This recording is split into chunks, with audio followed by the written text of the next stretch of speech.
તો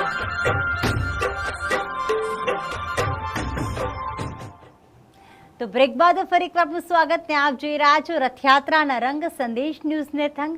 રથયાત્રાના રંગોની સાથે સાથે શાસ્ત્રોક્ત વાતો પણ આપણે કહી રહ્યા છીએ અને કેટલાક મામેરાના રંગ પણ આપણે બતાવ્યા કે મામેરો પરિવાર એટલે ત્રિવેદી પરિવાર કેટલો ખુશખુશાલ જણાઈ રહ્યો છે।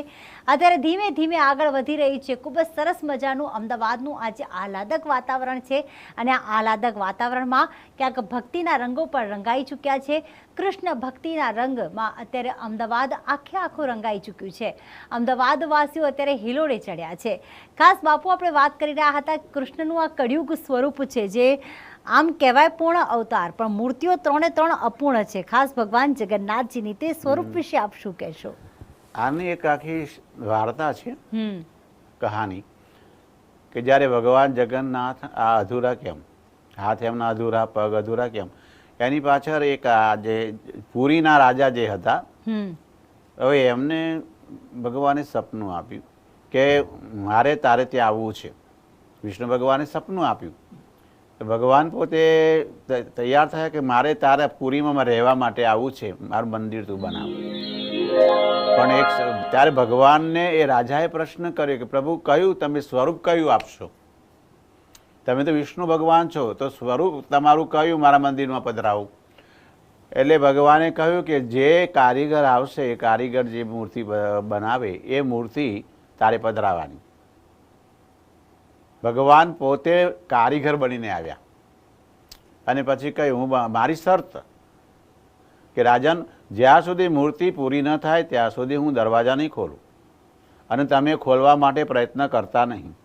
જો તમે દરવાજો ખોલ્યો તો પછી જેવી મૂર્તિ જેટલી બની હશે એટલી જ રહેશે। રાજન નક્કી કર્યું કે વાંધો નહીં, ચલો।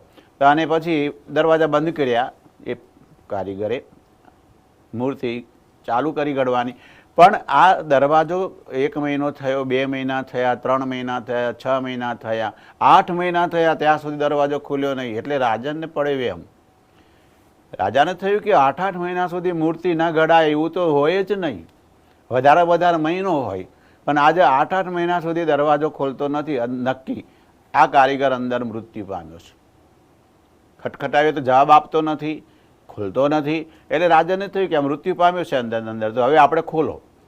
તો એમને જબરજસ્તીથી દરવાજો જ્યારે ખોલ્યો ત્યારે એ મૂર્તિ ઘડતો હતો અને ભગવાનનું જે સ્વરૂપ હતું, 2 હાથ અધૂરા હતા, 2 પગ અધૂરા હતા, અને ત્યાં દરવાજો ખોલ્યો રાજાને અને ત્યાં એ કારીગર ગાયબ થઈ ગયો। ભગવાન પોતે હતા જી। એ અત્યારે જે અધૂરું છે એમનું સ્વરૂપ છે, એના લીધે પછી ભગવાને સપનામાં પણ કહ્યું કે જો હવે આ જ સ્વરૂપ તું પધરાવજે, આમાં કોઈ વધઘટ નહીં થાય। અને આમાં પણ ક્યાંક ભગવાનની લીલા રહેલી જ હોય છે। કહેવાય ને કે જે પણ થઈ રહ્યું છે, આજે એક પાંદડું પણ હલે છે ને તે ભગવાનની મરજીથી જ હરે છે, તેમની મરજી વગર કંઈ જ ન થઈ શકે।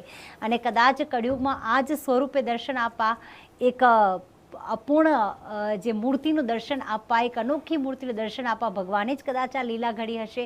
આગળ પણ આ રીતે જ શાસ્ત્રોક્ત વાતો કરતા રહીશું અને સાથે જ રથયાત્રાની પળેપળની અપડેટ આપણે જણાવતા રહીશું। રોકાઈશું એક બ્રેક માટે।